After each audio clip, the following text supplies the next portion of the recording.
हजाराट श्री शुद्ध बाबा महाराज के चरणों में कोटि कोटि नमन वंदन करते हुए ग्राम के सभी देवी देवताओं को सत सत नमन वंदन करते हुए दूर दरार से पधारे सभी संत विद्युत विद्वांजन भक्तजन वृंदजन एवं कथा पांडाल में उपस्थित पिता तुल्य पिताजन भाई तुल्य भाईजन एवं माँ सती अनुसुईया माँ सती सावित्री के चरणार बिंदों पर चलने वाली ऐसी मेरी सभी दयामयी भावमयी भक्तिमयी करुणामयी ऐसी मेरी सभी माताएं बहनें एवं मेरे इस भारत देश के नन्हे मुन्ने कृष्ण स्वरूप सभी छोटे छोटे बालक वृंद, आइए हम सभी अपने अपने माता पिता गुरुदेव के चरणार बिंदों में शत शत नमन वंदन करते हुए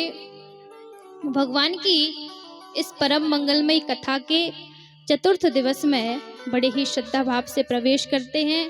उससे पूर्व 2 बार हरिनाम संकीर्तन करेंगे, भगवान को धन्यवाद देंगे कि हे प्रभु, आज का दिन आपने हमारा इतना मंगलमय बनाया कि हम सभी को आपने आज अपनी कथा सुनने का व सुनाने का अवसर प्रदान किया। तो आइए सभी लोग मीठी मीठी तालियों की सेवा करते हुए सभी लोग बड़े श्रद्धा भाव से गाएंगे। हाँ, बोले हरि हरि हरि बोल, केशव माधव हरि हरि बोले, बोले हरि हरि हरि बोल, केशव माधव हरि हरि बोल। बोल हरि हरि हरि बोल, केशव माधव गोविंद बोल। बोले हरि हरि बोल, केशव माधव हरि हरि बोल। हाँ, बोल हरि हरि बोल, केशव माधव गोविंद बोल। जय हो, सभी लोग मीठी मीठी तालियों की सेवा।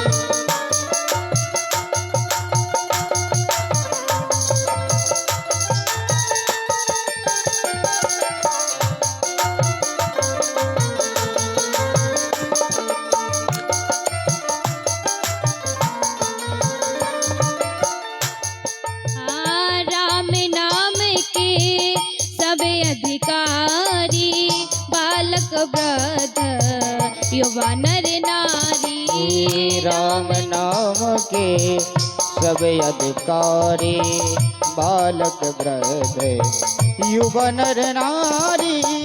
राम नाम के सब अधिकारी बालक वृद्ध युवा नर नारी, राम नाम के सब अधिकारी बालक वृद्ध युवा नर नारी।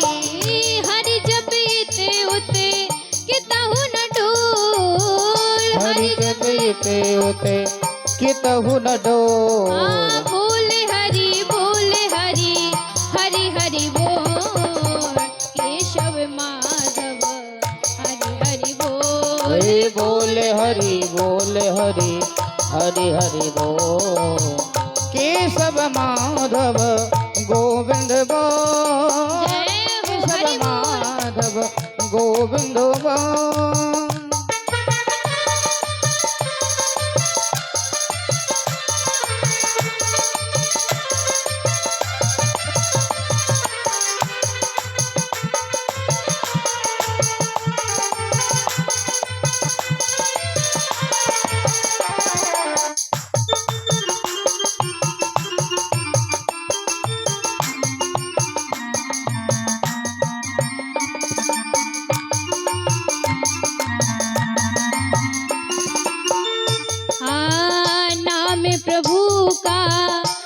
सुखकारी पाप कटेंगे पल में भारी, नाम प्रभु का है सुखकारी पाप कटेंगे पल में भारी, पाप कटेंगे पल में भारी। नाम प्रभु का है सुखकारी, पाप कटेंगे पल में भारी। पाप कटेंगे पल में भारी। नाम कपीले अमृत घोर, नाम कपीले अमृत घोर। बोल हरि हरि हरि बोल, केशव माधव हरि हरि बोल। बोल हरि हरि हरि बोल, केशव माधव गोविंद बोल। जय हो। केशव माधव गोविंद बोल।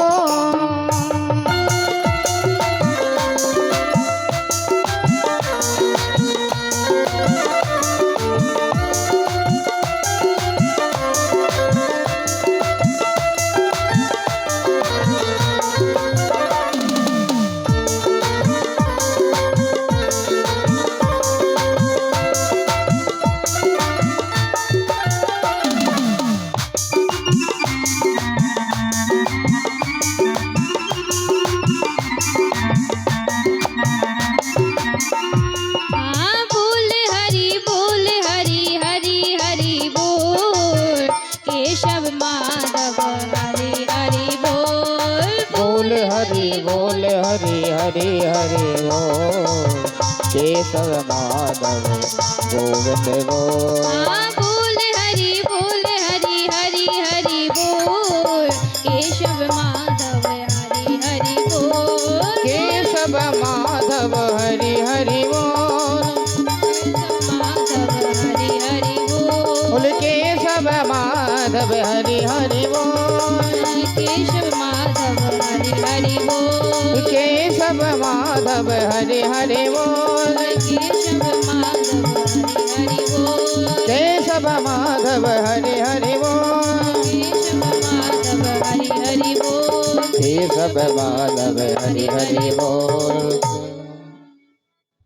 वृंदावन बिहारी लाल की जय हो। श्याम रामचंद्र भगवान की जय हो। श्री हनुमान जी महाराज की, श्री रामायण मैया की, श्री सिद्ध बाबा महाराज की, अपने अपने माता पिता गुरुदेव की। जय जय श्री राधे, जय जय श्री राधे, जय जय श्री सीताराम।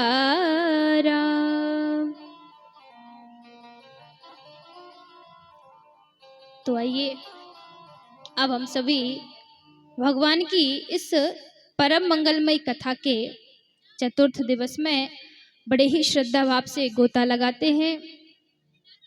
आप सभी ने अभी कुछ समय पहले एक पूज्य देवी जी के द्वारा भी भगवान की बड़ी ही प्यारी कथा श्रवण की, और हमारे महाराज श्री भी आप सभी को 4 दिनों से भगवान की बड़ी मंगलमयी कथा श्रवण करा रहे हैं। और हमारा माताओं से विशेष निवेदन है कि माताओं, ये जो दुनिया की बातें होती है ना, आप घर पे ही छोड़ के आया करो, यहाँ पर तो फ्री होके आया करो, है ना। क्योंकि आप कितने बजे आती हैं? बहुत से बहुत 2 बजे 3 बजे, और 5 बजने से पहले ही और यहाँ से चलने लगती हैं। तो कम से कम इतने समय तो शांत रहा करो। अब एक जगह हम कथा कर रहे थे, तो वहां पर माताएं बहुत बात कर रही थी, और उनमें से एक मैया जो सबसे आगे बैठी हुई थी, वो बहुत ज्यादा बातें कर रही थी। और तो हमने उनसे कहा कि माता जी कम से कम शांत हो जाइए। तो उन्होंने कुछ नहीं बोला, फिर भी बातें करती जा रही। हमने कहा री मैया शांति से बैठ जाओ, फिर भी माता जी कुछ नहीं बोली, फिर भी बातें किए जा रही। हमने कहा री मैया कैसे बोले, आपसे हाथ जोड़ के निवेदन है कि शांति से बैठ जाओ। अब तो माता जी ने लगे हाथ हमसे बोला, अरे हम शांति के साथ कैसे बैठ जाएं? शांति हमारी जिठानी का नाम है, और उसके साथ तो हमारा 2 वर्ष से झगड़ा चल रहा है, हम शांति के साथ कैसे बैठ जाएं? हमने कहा माता जी वो वाली शांति नहीं, चुपचाप बैठ जाओ और चुपचाप बैठ करके ठाकुर जी की कथा सुनो। अब तो इसीलिए कहा जाता है ना कि ये जो दुनिया की बातें हैं ये सब घर पे छोड़ के आया करो, क्योंकि बस 5 दिन है, आज का दिन है और कल का और दिन है। परसों से तो हम आपसे कहेंगे नहीं कि आप शांति से बैठ जाओ, नहीं कहेंगे ना। इसलिए सभी लोग शांति से बैठ कर के कथा को श्रवण करो। और कल आप सभी ने श्रवण किया ही था कि बड़े सुंदर भाव से और भगवान श्री भोलेनाथ का टीका करती हैं माता मैना। क्योंकि पहले तो भगवान श्री भोलेनाथ ने विकट रूप दिखा दिया था, और जैसे विकट रूप दिखाया ना तो नारद जी ने कहा, अरे बाबा, मैंने कितनी जोर जबरदस्ती से तो और माता मैना, हिमालय राज और माता पार्वती से कहा था, और आपने इस विकट वेश को दिखा करके सारा माहौल खराब कर दिया।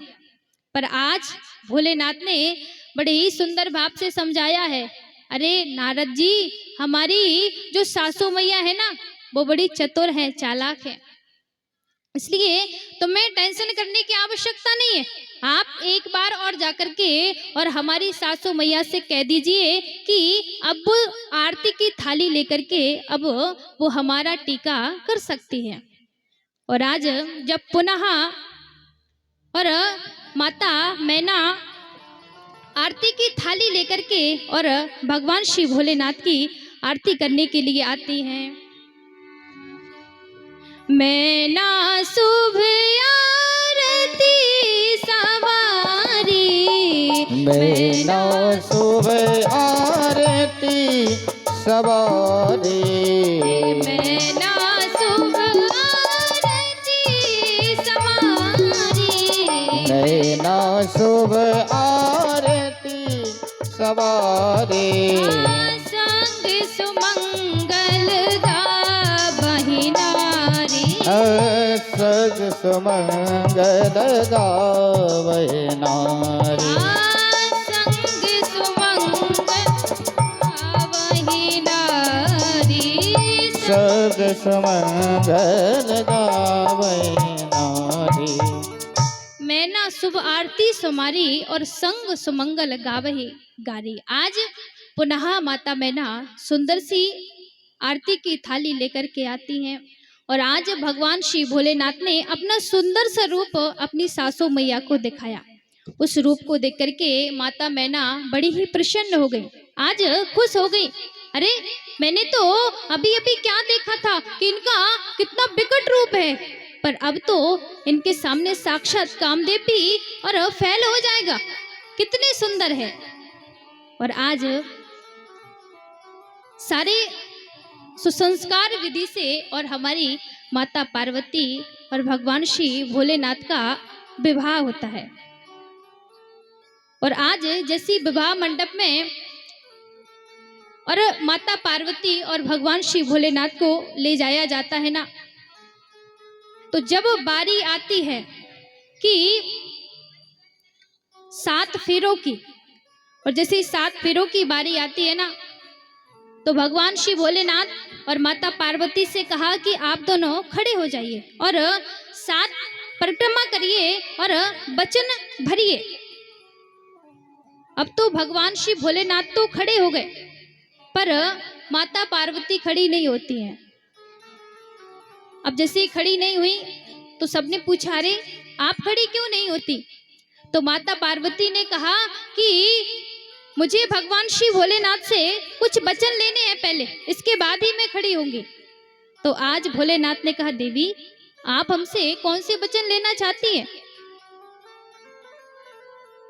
तो माता पार्वती ने भगवान श्री भोलेनाथ से कहा कि प्रभु, मुझे पाने के लिए और आपके जो अन्य साथी हैं उनको त्यागना होगा, क्योंकि विवाह हमेशा एक के साथ ही होता है, कई व्यक्तियों के साथ विवाह नहीं हो सकता है।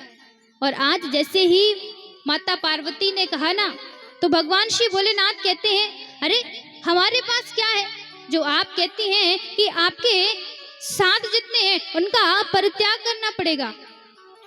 तो आज माता पार्वती ने भोले बाबा से कहा कि आपके सिर पर जो गंगा है वो हमारी सौतन है, और सौतन के रहते हुए हम आपसे विवाह कैसे कर सकते हैं। और आज जैसी गंगा की बात की ना, तो भगवान श्री भोलेनाथ ने कहा देवी तो क्या करें। बोले जब तक तुम इसको हटाओगे नहीं ना, तब तक हम तुमसे विवाह नहीं करेंगे।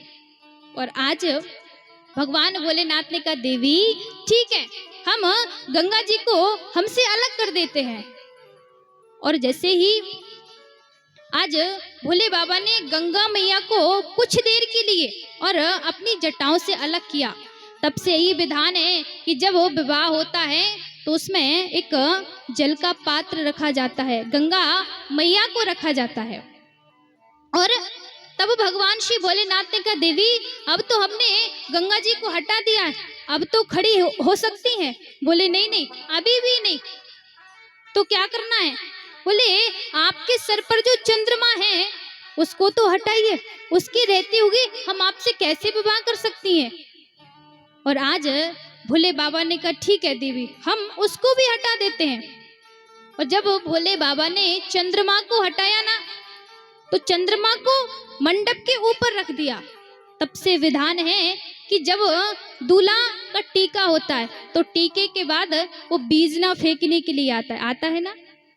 हमारी माताएं सब जानती होंगी, बड़ी चतुर हैं, होशियार है। और तब भगवान श्री भोलेनाथ ने कहा देवी अब तो ठीक है, कम से कम अब तो खड़ी हो जाओ। मैया पार्वती ने कहा अभी भी नहीं, अब क्या करना है। अरे आपके गले में जो सांप बिच्छू लटके हुए हैं उनको तो हटाइए, कम से कम उनके रहते हुए हम कैसे विवाह कर सकते हैं। और आज भगवान श्री भोलेनाथ ने माता पार्वती की इच्छा पूरी करने के लिए अपने सर्पों को भी हटा दिया। तब से विधान है कि विवाह मंडप में और बंधनवार बांधा जाता है, बांधते हैं ना। ये सब हमारे भगवान के बनाए नियम हैं जिनको हम सभी आज भी अपनाते हैं। और इस प्रकार से जब भगवान श्री भोलेनाथ ने सारे अपने उन साथियों को हटा दिया ना, तो आज माता पार्वती कहती हैं कि हम आपके साथ अब निसंकोच विधि से और विवाह कर सकते हैं। और आज भगवान श्री भोलेनाथ का माता पार्वती के साथ सुसंपन्न विधि से विवाह होता है। और स्वयं गोस्वामी तुलसीदास बाबा ने तो लिखा है, पानी ग्रहण जब कीन महेशा, पानी ग्रहण जब कीन महेशा, पानी ग्रहण जब कीन महेशा, पानी ग्रहण जब कीन महेशा, पानी ग्रहण जब कीन महेशा, पानी ग्रहण जब कीन महेशा, ये हरस तब सकल सुरेशा, ये हरस जब सकल सुरेशा। आज जैसे ही भगवान श्री भोलेनाथ का और माता पार्वती का विवाह होता है ना, तो सारे देवता बड़े प्रसन्न हैं, क्योंकि अब जो देवताओं को तारकासुर परेशान कर रहा था, अब जब भगवान श्री भोलेनाथ और माता पार्वती का विवाह हो जाएगा तो तारकासुर को मारने के लिए हमारे भोले बाबा एक संतान को देंगे। और आज सुसंपन्न विधि से और आज भगवान श्री भोलेनाथ और माता पार्वती का विवाह होता है। विवाह करके और आज नंदी पर सवार होकर के आज जैसे ही भोलेनाथ और माता पार्वती को लेकर के आते हैं, तो पता है भगवान भोलेनाथ माता पार्वती को कैलाश पर्वत पर लेकर के नहीं आए। तो गोस्वामी तुलसीदास बाबा से पूछा तो फिर कहाँ पर लेकर के आए, तो कह दिया कि भोले बाबा कैलाश पर्वत पर ना ले जाते हुए सबसे पहले माता पार्वती को और शमशान घाट में लेकर के आए। अब तो जैसे ही शमशान घाट में लेकर के आए तो माता पार्वती ने देखा कि महाराज यहाँ पर तो ना रिश्तेदार हैं ना आस पड़ोसी है, कोई भी नहीं है। अरे प्रभु हमें यहाँ पर लेकर के क्यों आए हैं। भोले बाबा से पूछती है स्वामी यहाँ पर हमें किससे मिलना है, क्या यही हमारा घर है। तो आज भोले बाबा ने कहा कि दुनिया में सबके नकली घर हैं पर असली घर तो हमारा यही है। और जब वो व्यक्ति का अंत समय होता है तो अंत समय के बाद व्यक्ति को सब कुछ छोड़ करके और यहीं पर आना पड़ता है, और यही हमारा असली घर है। पर आजकल का व्यक्ति क्या है, और उन सबको भूल जाता है, दुनिया की सब चीजों को याद रखता है, पर जो असली घर है ना उसको भूल जाता है। और आज भोले बाबा ने कहा कि देवी, यदि तुमने इसे स्वीकार कर लिया तो तुम्हें जीवन की हर चीज प्राप्त हो सकती है। और आज शमशान घाट में भोले बाबा ने जैसे माता पार्वती को लाकर के खड़ा किया था ना, तो आज माता पार्वती कहती हैं कि स्वामी, जहां आप रखना चाहते हो हम वहीं पर रहेंगे। क्यों? क्योंकि पति तो परमेश्वर होता है, पति की बात मानना पत्नी का कर्तव्य होता है। और आज भोले बाबा इसके बाद माता पार्वती को शमशान घाट से लाकर के और कैलाश पर्वत पर लेकर के आते हैं। और जैसे कैलाश पर्वत पर लेकर के आते हैं तो आज माता पार्वती अपना घर का कामकाज करती हैं। और आज भोले बाबा और निसंकोच विधि से सब कुछ त्याग करके और आज भगवान श्री राम जी का ध्यान करते हैं। हे प्रभु, मैंने आपको 3 दिनों से याद नहीं किया है, इसलिए आज मैं तुम्हें जी भर के और तुम्हें अपनी समाधि में देखना चाहता हूँ। और आज जैसे ही भगवान श्री भोलेनाथ ने समाधि लगाई ना, तो इधर माता पार्वती जो सती रूप में थी, अभी तक माता पार्वती के जब तक सती रूप था तब तक मन में तर्क करती नहीं। और मैंने पहले दिन भी कहा था कि जो व्यक्ति अपने जीवन में तर्क करता है ना, वो कभी आगे नहीं बढ़ सकता, चाहे वो कितना भी बड़ा विद्वान क्यों ना हो, क्योंकि इस दुनिया में एक से एक विद्वान है। और हम किसी के आगे बड़े हैं तो किसी के आगे छोटे भी हैं, क्योंकि मैंने कहा था कि ये संसार क्या है, संसार यस दुखालयम, ये संसार दुखालय रूपी दुकान है। और ये जो दुनिया है 2 चीजों से मिलकर के बनी है, क्योंकि इस दुनिया में हर 2 चीजें होती हैं, 2 चीजों का जोड़ा है, क्योंकि ये दुनिया ही 2 चीजों से मिलकर के बनी है।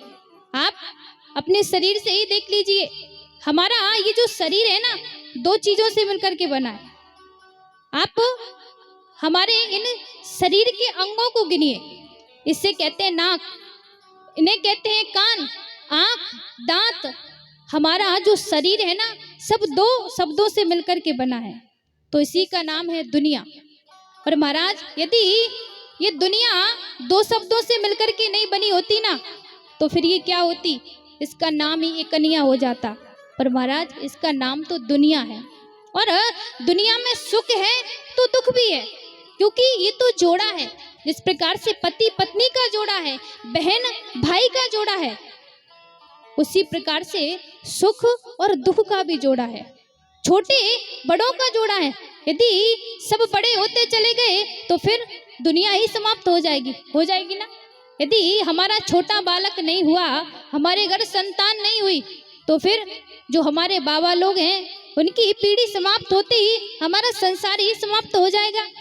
इसलिए कहा जाता है कि हमें कभी भी तर्क नहीं करना चाहिए। इस दुनिया में हमसे बड़े भी हैं और हमसे छोटे भी हैं, और जो किसी से तर्क नहीं करता ना, उस दुनिया में हमेशा ऊंचाइयां छूता है। और आज जो माता सती ने भगवान के प्रति संदेह किया था ना, तो अपने शरीर को त्याग करके जाना पड़ा।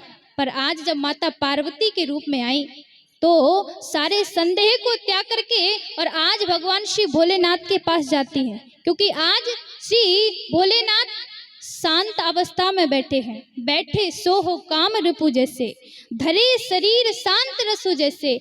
आज भोले बाबा और शांत स्वभाव से बैठे हुए हैं। और पत्नी का यही कर्तव्य होता है कि जब पति शांत अवस्था में बैठे ना, तो पत्नी को रुख देख करके ही और उनके पास जाना चाहिए, क्योंकि यदि हम बिना उनके रुख के उनके पास चले गए, मानकर चलिए कि किसी व्यक्ति कहीं पर हम गए और किसी के यहाँ पर जन्मदिन है और हम वहाँ पर जाकर के रोने लगे, तो बताओ हमें वो गाली नहीं देंगे? और यदि हम किसी के घर जाएं और उसका कोई व्यक्ति मर गया है और हम उसके घर जाकर के हंसने लगे, तो बताइए क्या वो हमें गाली नहीं देंगे? हमें वहां से मार पीट करके नहीं भगाएंगे? तो महाराज जहाँ जैसा समय होता है ना, वहां पर उसी प्रकार का कार्य करना चाहिए। और आज जैसे माता पार्वती ने देखा कि आज भोले बाबा शांत स्वभाव से बैठे हुए हैं और आज ये अच्छा मौका है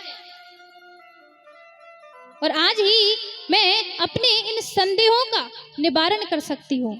और आज जैसे ही माता पार्वती भगवान श्री भोलेनाथ के पास आती है ना, तो आज भोले बाबा से पूछ लिया, स्वामी जब मैं सती रूप में थी तब मेरी इस बुद्धि के अंदर कई प्रकार के तर्क थे, पर आज तो मैं आपसे हाथ जोड़ कर के निवेदन करती हूँ कि मेरे इस संदेह को आप दूर कर दीजिए। मुझे बताइए कि ये जो परमात्मा है, इस परमात्मा को कई लोग तो निर्गुण कहते हैं और कई लोग सगुण कहते हैं। कई कहते हैं कि वही भगवान राम जी के रूप में आते हैं, तो वही भगवान कृष्ण कन्हैया के रूप में भी आ जाते हैं। आज मैं इन सभी का उपाय चाहती हूँ। तो आज भोले बाबा ने कहा, देवी आज तुम अपने उस जीवन से आज तुम धन्य हो गई हो, और देवी आज तो तुमने ऐसी बात पूछी है कि दुनिया में इसे सब लोग सराहेंगे। और आज जैसी माता पार्वती ने पूछा था ना, तो आज माता पार्वती ने भगवान भोलेनाथ के ऊपर जैसे ही दृष्टि डाली तो देखा कि भोले बाबा के सर पर तो एक स्त्री विराजमान है। जैसे उस स्त्री को देखा ना, तो आज भोले बाबा से माता पार्वती ने पूछ लिया, स्वामी जी ये स्त्री कौन है? भोले बाबा ने कहा, देवी ये गंगा है। अच्छा, तो फिर ये गंगा है, पर ये स्त्री आपके सिर पर क्यों विराजमान है? तो भोले बाबा ने कहा, देवी आप इस बात को इन देवी से ही पूछ लीजिए। और आज जैसे माता पार्वती ने गंगा मैया से पूछा, अरे बहन आप हमारे पति के और सर पर विराजमान क्यों हो? तो आज गंगा मैया ने और माता पार्वती से कहा, देवी मैं इन पृथ्वी लोक के लोगों को तारती हूँ, इसलिए तुम्हारे स्वामी ने और मुझे अपने शरीर पर जगह दी है। और आज जैसी गंगा मैया ने कहा, तो आज माता पार्वती कहती है, देवी तुम तो केवल पृथ्वी लोक के लोगों को ही तारती हो, पर मैं ऐसी गंगा बहाऊंगी जो तीनों लोकों के लोगों को तारूंगी। और आज वही बात भगवान भोलेनाथ से माता पार्वती ने पूछ ली, हे प्रभु मुझे ऐसी कथा सुनाइए जो तीनों लोगों को तरण तारण करने वाली है। और आज भोले बाबा ने माता पार्वती से कहा कि देवी आज तुमने अपने माता पिता को भी धन्य कर दिया। देवी ये हकीकत बात है कि गंगा तो केवल एक लोक के लोगों को ही तारती है, पर राम जी का नाम तो ऐसा है, कन्हैया का नाम तो ऐसा है जो व्यक्ति हर कहीं किसी भी क्षण और कहीं भी ले सकता है। और यदि व्यक्ति केवल भाव से प्रेम से यदि भगवान का नाम ले लेना, तो फिर वो इस दुनिया से सब कुछ पा लेता है। क्योंकि स्वयं गोस्वामी तुलसीदास बाबा ने कहा है, भाव को भाव्या नख आलसा हो, भाव को भाव अनख आलस हो, भाव को भाव नख आलसा हो, भाव को भाव अनख आलस हो, भाव को भाव्या नख आलसा हो, भाव को भाव नखियालस हो, नखियालसा हो, नाम जपत मंगल दिसि दशा हो, नाम जपते मंगल देश दस हो। भाव को भाव अनख लसहूं और नाम जपत मंगल दिशि दसहूं। भगवान का नाम तो ऐसा है कि तुम भाव से लो, कुभाव से लो, आलस्य से लो, पर भगवान श्री राम जी का नाम तो दशों दिशाओं में मंगलकारी है। और मैंने आपसे प्रथम दिन ये कहा था कि हमारे ठाकुर जी, हमारे भगवान 4 चीजों से मंगल है। उनका प्रभु का नाम मंगल है, प्रभु का रूप मंगल है, और भगवान श्री राम या फिर कन्हैया जो भी लीलाएं करते हैं वो सारी लीलाएं भी संपन्न है और मंगल ही मंगल है। और ठाकुर जी का जो बैकुंठ धाम है, जहाँ भगवान का निवास है, वो तो मंगल है ही, पर जहाँ पर इस पृथ्वी पर भगवान श्री राम जी ने अवध नगरी में जन्म लिया है, तो अवध नगरी भी मंगलकारी है। इसलिए कहा जाता है कि जो ठाकुर जी का नाम है वो तो हमेशा मंगलकारी है, मंगल प्रदान करने वाला है। और आज भोले बाबा ने माता पार्वती से कहा, देवी आज वास्तव में तुमने आज मुझसे ऐसा प्रश्न किया है जो जीवन में सबको याद रखने योग्य है, और जो भी व्यक्ति भगवान की इन कथाओं को श्रवण करेगा उनके जीवन, उनका जो जीवन है वो धन्य हो जाएगा। और आज माता पार्वती ने आज भगवान श्री भोलेनाथ से पूछ लिया, प्रथम सुकारण कहु बिचारी, प्रथम सुकारण कहो बिचारी, प्रथम सुकारण कहु बिचारी, प्रथम सुकारण कहो बिचारी, प्रथम सुकारण कहु बिचारी, प्रथम सुकारण कहो बिचारी, कहु बिचारी, निर्गुण ब्रह्म सगुण बपुधारी, निर्गुण ब्रह्म सगुण बपुधारी। प्रथम सो कारण कहु बिचारी और निर्गुण ब्रह्म सगुण बपुधारी। आज माता पार्वती ने भोले बाबा से पूछ लिया कि प्रभु, मैंने सुना है कि परमात्मा तो निर्गुण है, पर इस दुनिया में सगुण के रूप में कैसे अवतार लेते हैं? वही परब्रह्म परमात्मा सगुण कैसे हो जाते हैं? और आज जैसे ही इस प्रश्न को पूछा तो आज भोले बाबा ने कहा, देवी इस दुनिया में केवल परमात्मा के एक रूप नहीं है, भगवान के तो अनेकों रूप हैं, और यदि हम उन रूपों की और कथा को श्रवण करेंगे तो हमारा जीवन ही समाप्त हो जाएगा। पर लोगों के मन में हमेशा तर्क रहता है, कोई कहता है निर्गुण बड़ा है तो कोई कहता है सगुण बड़ा है, पर परमात्मा तो एक ही है। हम सब परमात्मा की संतान हैं, और ये तो लोगों के मन में केवल भ्रम है कि भगवान निर्गुण बड़ा है या फिर भगवान सगुण के रूप में बड़ा है। ये सब भ्रम है, क्योंकि परमात्मा तो जब निर्गुण रहते हैं, पर जब भगवान का कोई भक्त उनकी अनन्य तपस्या करता है और प्रभु से प्रार्थना करता है कि हे प्रभु, आप तो हमारे और पुत्र के रूप में हमें दर्शन दे दीजिए, तो वही परमात्मा सगुण बन जाता है, और वही ठाकुर, वही नारायण, और इस दुनिया में राम के रूप में, कृष्ण के रूप में, नरसिंह के रूप में, ना जाने किन किन रूपों में और अपने भक्तों को दर्शन देने के लिए आ जाते हैं।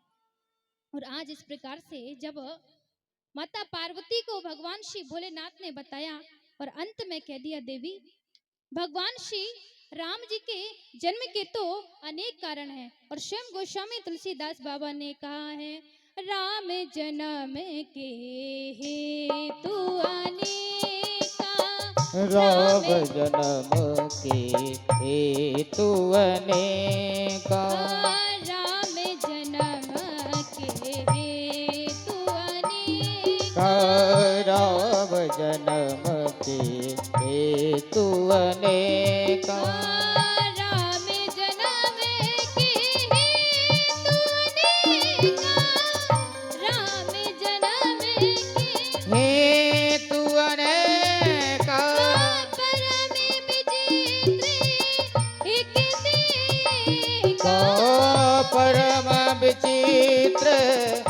एक से एक राम जन्म के हेतु अनेक।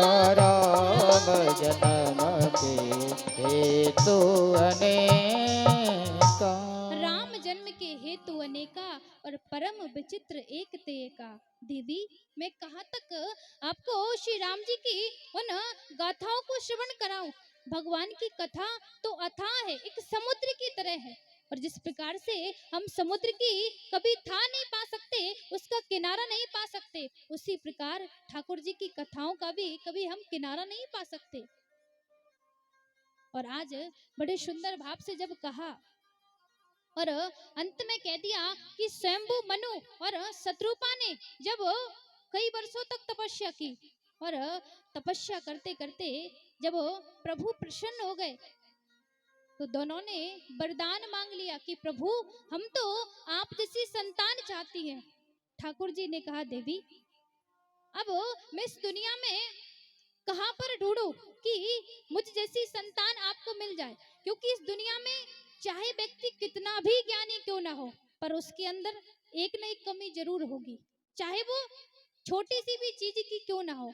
और आज जैसी भगवान ने कहा था ना, तो भगवान कहते हैं, अरे मनु महाराज, मैं इस दुनिया में कैसे कह सकता हूँ कि हर व्यक्ति अपने गुणों से सुसंपन्न है, मैं किसी से नहीं कह सकता। इसलिए जाओ, मैं तुम्हें आशीर्वाद देता हूँ कि मैं ही तुम्हारे और पुत्र रूप में आऊंगा।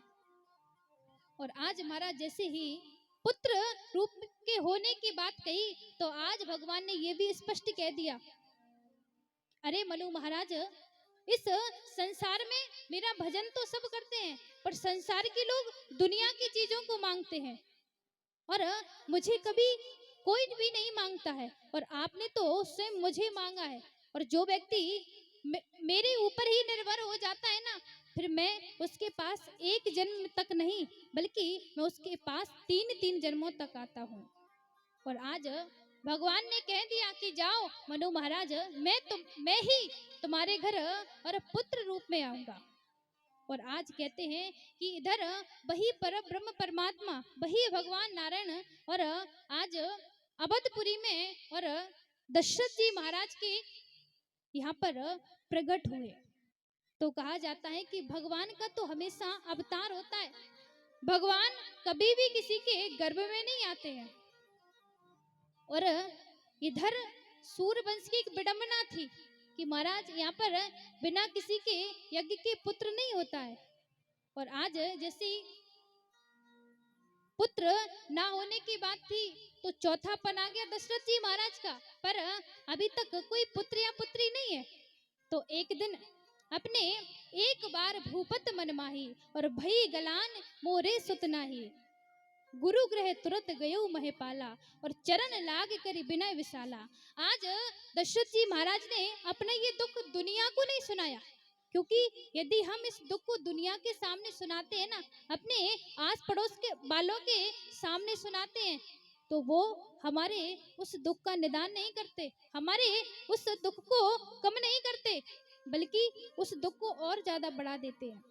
और आज दशरथ जी महाराज सबको छोड़ करके और आज अपने गुरुदेव के पास आते हैं। और जैसे ही गुरुदेव के पास आते हैं ना, तो आज सारी बात कह डाली। पर आज गुरुदेव ने कहा, राजन चिंता मत करिए, तुम तो एक पुत्र की बात कहते हो, अरे तुम्हारी रेखा तो ये कह रही है कि तुम्हारे घर एक नहीं 4-4 पुत्र होंगे। और आज जैसे 4-4 पुत्रों की बात सुनी, तो राजा दशरथ जी कहते हैं, अरे गुरुदेव, आप कहते हैं 4-4 पुत्र, हमारे पास तो एक भी नहीं है, अरे कम से कम एक पुत्र तो हो जाए। तो आज वशिष्ठ ऋषि ने कहा कि राजन, तुम्हारे वंश में एक विडंबना है कि तुम्हारे वंश में कभी भी किसी के पास बिना यज्ञ किए पुत्र नहीं होता है, इसलिए पहले पुत्र का मिष्टि यज्ञ कराइए। और आज जैसे शंगी ऋषि को बुला करके पुत्र का मिष्टि यज्ञ कराया ना, तो आज भगवान नारायण और माता कौशल्या के गर्भ में आ जाते हैं। और जैसे गर्भ में आते हैं, तो आज जो तीनों माताएं थी, तीनों माताएं जैसी गर्भवती होती हैं, तो किसी ने पूछ लिया कि अरे अभी अभी तो कहा था कि भगवान का तो हमेशा अवतार होता है, फिर अब आप कैसे कह सकती हैं कि भगवान माता कौशल्या के गर्भ में आए? तो ध्यान से सुनना कि भगवान हकीकत में कभी किसी के गर्भ में नहीं आते हैं, पर अंतर इतना है कि जब से वशिष्ठ ऋषि ने कहा था राजा दशरथ जी से कि अब तुम्हारे घर 4 पुत्र आएंगे, और जब राजा दशरथ जी ने तीनों माताओं से कहा कि अब तुम पुत्रवती हो जाओगी, तो आज तीनों माताओं को गर्व है। क्योंकि हम सभी लोग कहते हैं ना कि गर्व से कहो हम हिंदू हैं, हम सनातनी हैं, तो वही वाला गर्व आज तीनों माताओं को हुआ। विश्वास हो गया कि अब हम माँ बन जाएंगे। और जब तीनों माताएं इस प्रकार से जब गर्भवती हो जाती है ना, तो आज साक्षात भगवान नारायण और माता कौशल्या के और उस महल में प्रकट हो जाते हैं। उस महल में जैसे प्रकट होते हैं, आज माता कौशल्या बड़ी प्रसन्न है, खुशी से झूम उठती है। और आज जैसे राजा दशरथ जी को पता चलता है ना, तो आज सारा अवध बड़ा प्रसन्न है, क्योंकि राजा दशरथ जी का चौथापन आ गया था। आज बुढ़ापे में राजा दशरथ जी के घर एक नहीं 4 पुत्र हुए हैं। तो आज सारे अवधपुर वासी बड़े ही प्रसन्न हैं। आइए हम भी 2 मिनट के लिए अवधपुरी में चलते हैं, इसके पश्चात आगे की कथा को बढ़ाएंगे। जन्मे है 4 भैया अवध में बाजे बधैया, जन्मे है 4 भैया अवध में बाजे बधैया।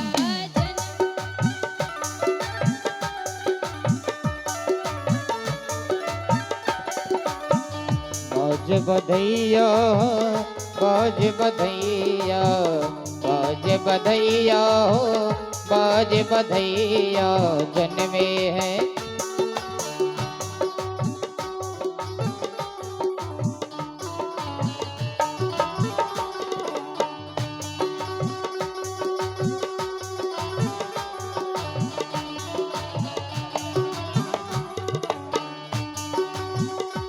देखो, जब हमारे घर पुत्र का जन्म होता है तो हम कितने प्रसन्न होते हैं ना। तो आज तो हमारे चराचर के स्वामी, तीनों लोगों के स्वामी का जन्म हुआ है, और आप सभी लोग यूं हाथ पर हाथ धरे बैठे हो। अरे कम से कम ताली तो बजाओ, हमारे साथ गाओ तो सभी लोग बड़े भाव से हरि बोल।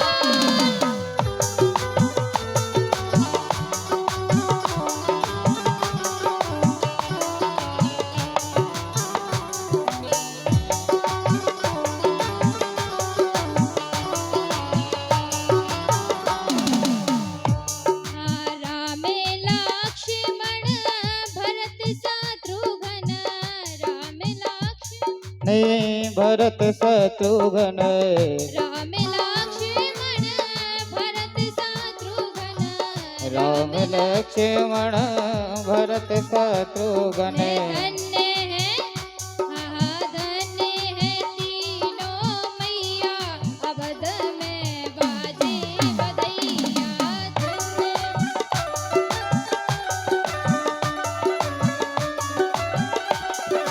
हरि बोल।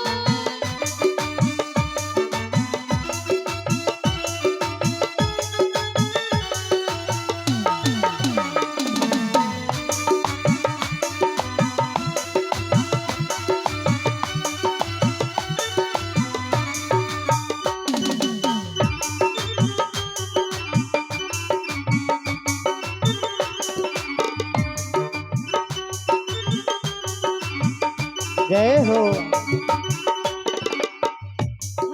धन्य अवधपुर के नर नारी, धन्य अवधपुर की नर नारी, धन्य अवधपुर के नर नारी, धन्य अवधपुर की नर नारी। जन्मे जन्मे जय हो। जन्मे लिए रघुरैया अवध में बाजे बधैया। जन्मे है रघुरैया अवध में बाजे बधैया।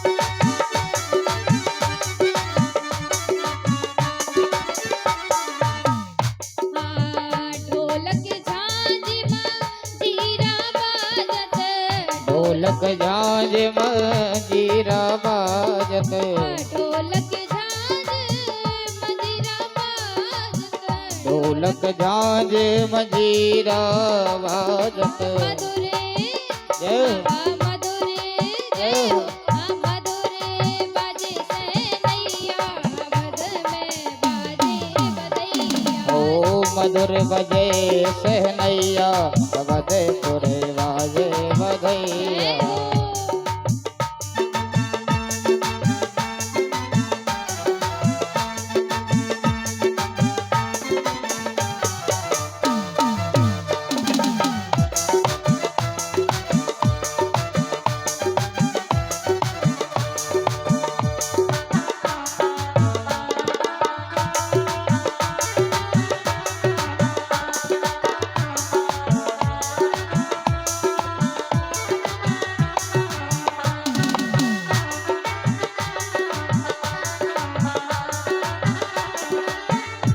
हाँ बाजे बधैया बाजे बधैया बाजे बधैया, बाजे बधैया, बाजे बधैया बाजे बधैया बाजे बधैया। महाजन में है चारों भैया अवध में बाजे ओ जन में है चारों भैया, अवध में बाजे बधैया बधैया।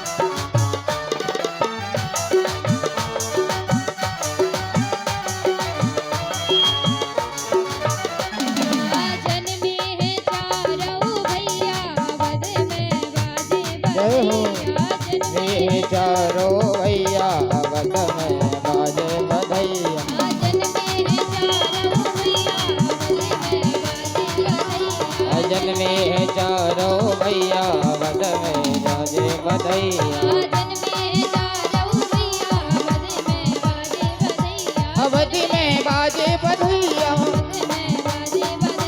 अवध में बाजे बधैया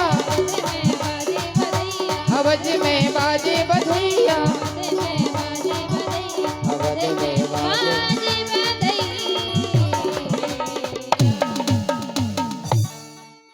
बोल श्याम रामचंद्र भगवान की जय हो। बड़े जोर से जयकारा लगा रहे हो, थोड़ा धीरे लगाया करो। हमने कल भी कहा था कि जोर से जयकारा लगाते हो ना तो अच्छे नहीं लगते, ठीक है, धीरे से लगाया करो। बोल वृंदावन बिहारी लाल की। अभी भी आवाज नहीं आई, थोड़ी सी कोशिश किया करो। कल तो 11 थी, एकादशी थी, पर आज तो महाराज द्वादशी है, आज तो किसी का व्रत नहीं है, तो कम से कम आज तो जयकारा लगा लो। हमारे राम जी का जन्म हुआ है, वो राजा रामचंद्र भगवान की। अब थोड़ी बहुत ठीक है। और आज जब अवध में चारों भैयाओं का जन्म होता है तो सारा अवध बड़ा ही प्रसन्न है। और जब सारा अवध बड़ा प्रसन्न है, आज सारे अवधपुर के और नर नारी खुश हो रहे हैं, प्रसन्न हो रहे हैं।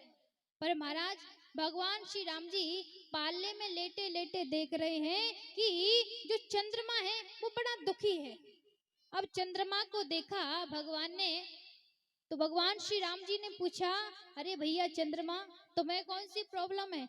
अरे हमारे जन्म पर सब तो खुश हो रहे हैं और आप दुखी हो रहे हैं, ऐसा क्यों है? तो आज चंद्रमा ने श्री राम जी से कहा, प्रभु जले पर नमक मत छिड़किए। भगवान ने कहा, क्यों? अरे एक तो आप सूर्यवंश में आए हो, और दूसरी बात दिन के 12 बजे देखो तो सही, हम कब से और सूर्यदेव से कह रहे हैं आगे को चलिए, हमें प्रभु के दर्शन करने, पर सूर्यदेव है कि वो तो आगे ही नहीं चलते। आज जैसे श्री राम जी ने सुना तो भगवान कहते हैं अरे भैया चिंता मत करो, अभी हम सूर्य वंश में आए हैं तो अगली बार चंद्र वंश में आ जाएंगे। अभी हम दिन के 12 बजे आए हैं तो अगली बार रात्रि के 12 बजे आ जाएंगे। और देखो अभी भी तुम्हारे लिए यदि तसल्ली नहीं है, यदि अभी भी तुम खुश नहीं हो, तो भले ही हमारा जन्म सूर्यवंश में हुआ है, पर जो भी हमारा नाम लेगा ना उसके पीछे तुम्हारा नाम भी जुड़ेगा। और इसलिए कहा जाता है कि भगवान श्री राम जी का पूरा नाम क्या है, रामचंद्र। इसीलिए कहते हैं कि भगवान श्री राम जी का नाम रामचंद्र है। और आज कहा जाता है कि मास दिवस कर दिवसवा मरम न जाने कोई। और आज महाराज 1 महीने तक और लगातार श्री राम जी का जन्मोत्सव मनता रहा।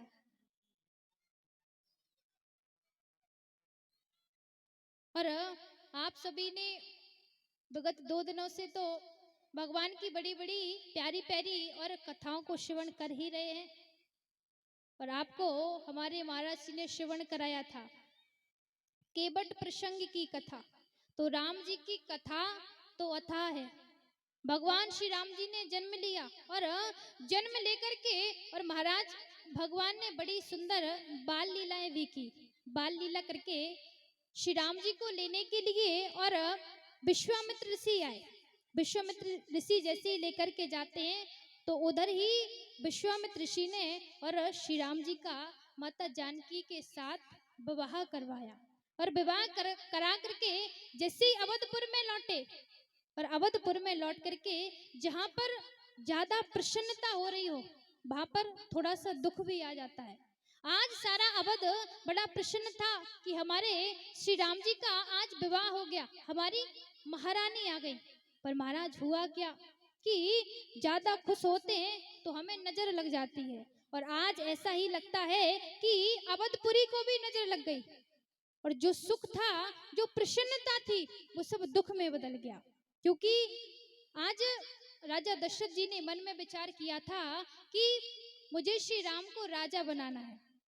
पर महाराज ये सब देवताओं को अच्छा नहीं लगा और देवताओं ने माता सरस्वती को भेज दिया। माता सरस्वती ने पहले तो देवताओं को खूब डांटा, ऊंच निवास नीच करतूती और देख न सके पराई विभूति। अरे देवताओं तुम कितने नीच हो, तुम्हारा पद तो ऊंचा है पर तुम कितनी घटिया बात करते हो कि जो जगत के स्वामी हैं आपको तो खुश होना चाहिए, प्रसन्न होना चाहिए। पर आप तो है कि श्री राम जी को राज्य अभिषेक नहीं होने दे रहे हैं। और आज जैसे इस बात को कहते हैं ना, तो आज सरस्वती मैया सारे अवध में आती हैं पर सबकी बुद्धि को देखती हैं कि सब श्री राम जी से अनन्य प्रेम करते हैं, बहुत प्रेम करते हैं।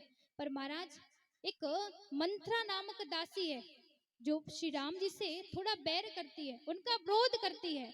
और आज जैसे ही माता सरस्वती मंत्रा की बुद्धि में जाकर के बैठती है ना, मंत्रा की बुद्धि में जैसे जाकर के बैठी, तो आज जहां पर श्री राम जी को राज्य अभिषेक होना था वहीं पर श्री राम जी को 14 वर्ष का वनवास हो गया। तो महाराज हमें कभी भी किसी दूसरे की बात नहीं मानना चाहिए, क्योंकि जो भी व्यक्ति जीवन में किसी दूसरे की बात मानता है ना तो उसका घर उजड़ जाता है। आज माता कैकेयी यदि मंथरा की उन बातों में नहीं आती तो आज महाराज उनको जिस संसार में कलंक लगाया जाता है वो कलंक नहीं लगता। पर महाराज सभी लोग माता कैकेयी को गालियां देते हैं, पर माता कैकेयी निंदनीय नहीं है, माता कैकेयी तो वंदनीय है। क्योंकि माता कैकेयी ने इस दुनिया में ऐसा कार्य किया है जिस दुनिया में कोई कभी नहीं कर सकता। क्योंकि माँ ही इस दुनिया में सर्वश्रेष्ठ है। माँ हर किसी बुरे कार्य को भी सहन कर सकती है। और माता कैकेयी ने तो श्री राम जी से कहा था कि पुत्र मैं तुम्हारे प्रेम के लिए और इस दुनिया में अपने प्राण भी निछावर कर सकती हूँ। और आज माता कैकेयी ने वही किया, अपने पति के प्राणों को खो दिया।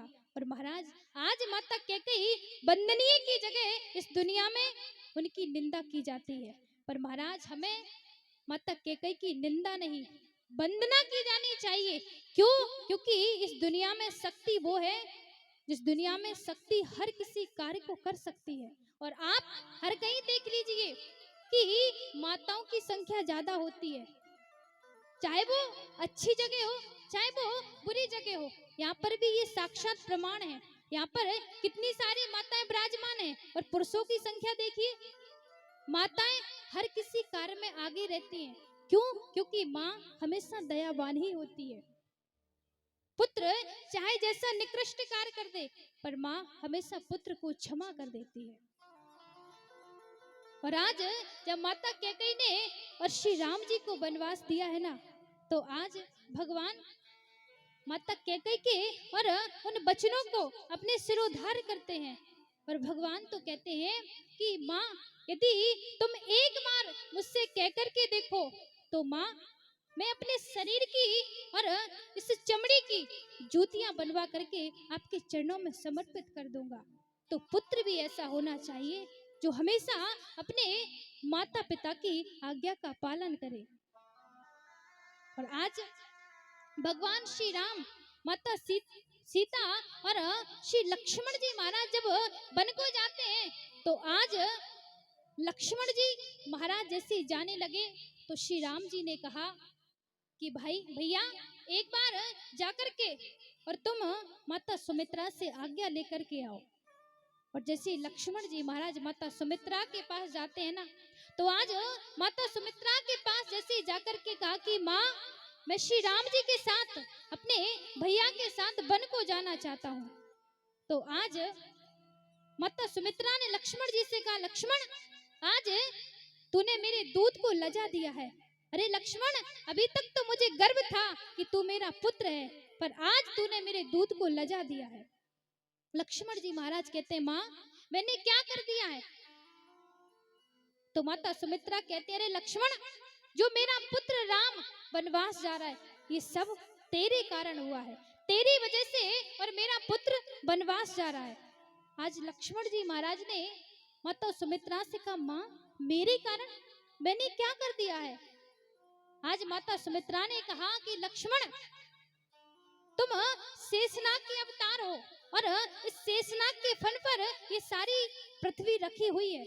और जब जब इस पृथ्वी पर राक्षस अत्याचार करते हैं, भगवान के भक्तों के साथ और पाप करते हैं, उनके साथ घोर अपराध करते हैं, तो तुम्हारे सर का जो वजन है वो बढ़ने लगता है। और जब लक्ष्मण है, तुम्हारे सर का जब वजन बढ़ने लगता है तो मेरे प्रभु को अवतार लेकर के आना पड़ता है। और आज लक्ष्मण है, वही कारण है कि जो रावण, कुंभकर्ण, इन राक्षसों को मारने के लिए और मेरे राम को वनवास जाना पड़ रहा है। और आज जैसे इन वचनों को सुनाना, तो लक्ष्मण जी कहते हैं, माँ, मुझे क्षमा कर दो। और माता सुमित्रा कहती, लक्ष्मण, फिर भी तू मेरे पास यहाँ तक पूछने के लिए आ गया कि माँ, मैं भैया श्री राम जी के साथ जाऊं या फिर ना जाऊं? लक्ष्मण, तुझे लज्जा नहीं आई? अरे जिस दिन श्री राम जी का विवाह हुआ था, उसी दिन मैंने तेरा हाथ सीता के हाथों में सौंप दिया था कि आज से तेरी माँ मैं नहीं, सीता है। और यदि तुझे आज्ञा लेनी ही थी तो अपनी माँ सीता से ले लेता। और आज लक्ष्मण जी महाराज माता सुमित्रा के उन वचनों को सुन करके और आज श्री राम जी के पास आ जाते हैं, भैया मैं चलने के लिए तैयार हूँ। माता सुमित्रा ने मुझे आज्ञा दे दी है। और आज सारी अवधपुरी श्री राम जी को रोकती है। राम जी से कहती है, यदि प्रभु आप अवधपुरी को छोड़कर चले गए तो ये अवधपुरी तो सूनी हो जाएगी। और जब आप इस अवधपुरी में नहीं रहोगे ना, तो हम भी इस अवधपुरी में नहीं रहेंगे। और जब श्री राम जी के साथ अवधपुरी की सारी प्रजा और अवधपुर को छोड़ करके श्री राम जी के साथ चलने लगती है, और जैसे श्री राम जी के साथ चलने लगती है ना, तो आज जैसे रात्रि विश्राम किया, तो आज श्री राम जी ने मंत्री से कहा कि आज हमें इस अर्धरात्रि को ही और यहाँ से निकल जाना चाहिए, क्योंकि यदि हम प्रातः काल यहाँ से गए तो सारी प्रजा जाग जाएगी और वो हमारे साथ चलने को तैयार हो जाएंगे। इसलिए हमें अर्धरात्रि को ही और यहाँ से चले जाना चाहिए। और आज मंत्री सुमंत जी भगवान श्री राम जी, लक्ष्मण जी और माता सीता को गंगा मैया के किनारे पर छोड़ने के लिए आते हैं। और आज जैसी गंगा मैया के किनारे पर आते हैं ना, तो आज भगवान श्री राम जी ने केवट से कहा, केवट से कहते हैं, अरे केवट भैया, हमें गंगा के उस पार जाना है। पर इधर तो गोस्वामी तुलसीदास बाबा ने लिखा है, मांगी नाव ना केवट आना, मांगी नाव ना केवट आना, मांगी नाव ना केवट आना, मांगी नाव ना केवट आना,